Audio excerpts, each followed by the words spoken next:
tell you what, these tools are incredibly useful. I'm not sure I could be able to do the van conversion without ripping my fingernails off without some of these things.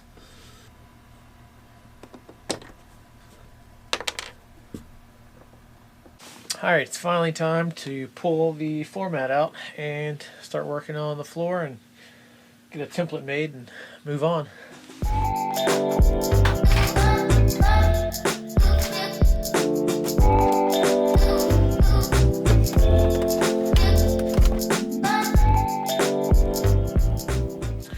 Alright, for the first step on the floor, I'm going to be going through and cutting this 1/2-inch polyiso rigid foam insulation to fit in all the areas in between the ribs and the floor.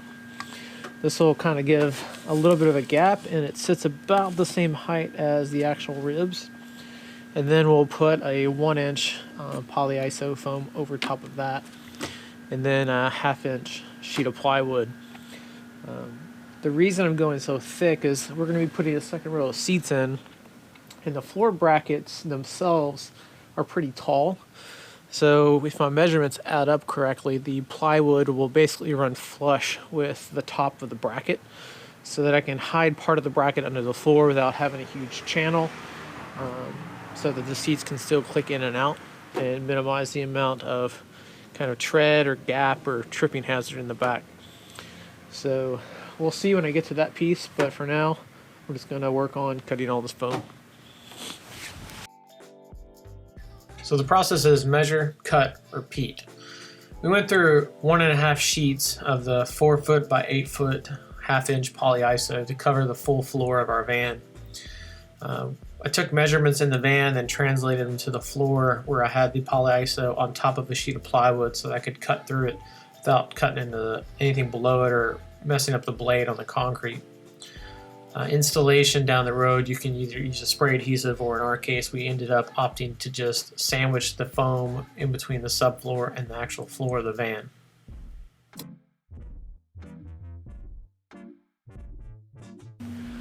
Alright, so I got the 1/2-inch polyiso in. I'm going to have to go to the store and get some more. I just don't have enough larger pieces left to fill in those gaps, so I'll make a run after a while and get that. But in the meantime, I'm going to go ahead and start making the stencil off of the 1-inch.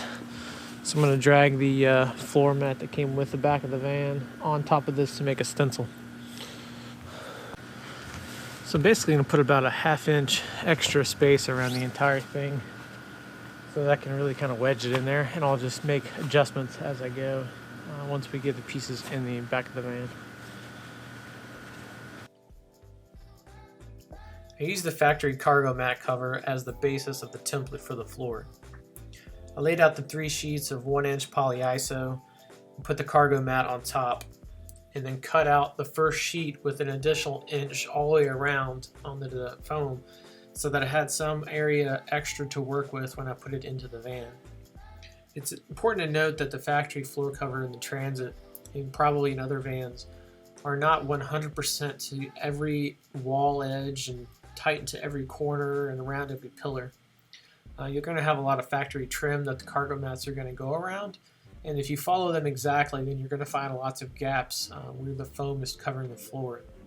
So you want to make note of those on your specific build, or give yourself extra space on the foam when you cut it out like I did. Once it was trimmed and placed, I repeated that same process for the second piece of the floor.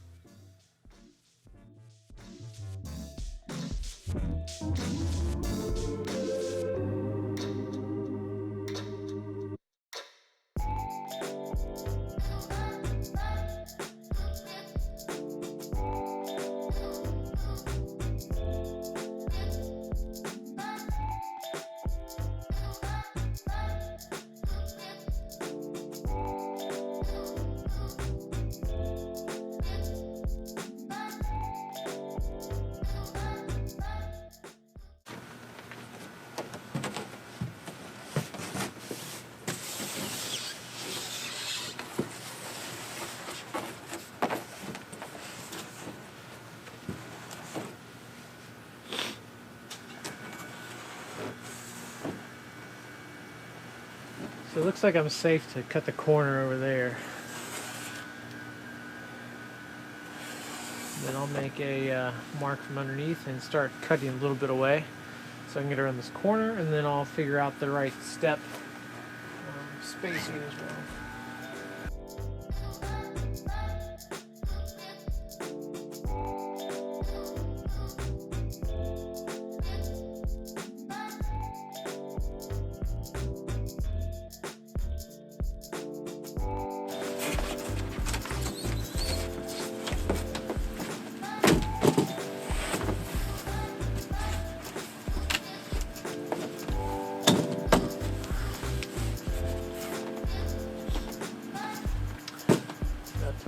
Out pretty good.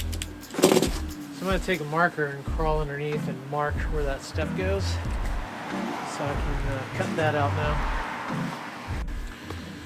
So I got the step traced. I'm going to go over and cut this with a straight line on a ruler, and then come back and we'll do the final fitting and make sure everything's kind of squared away.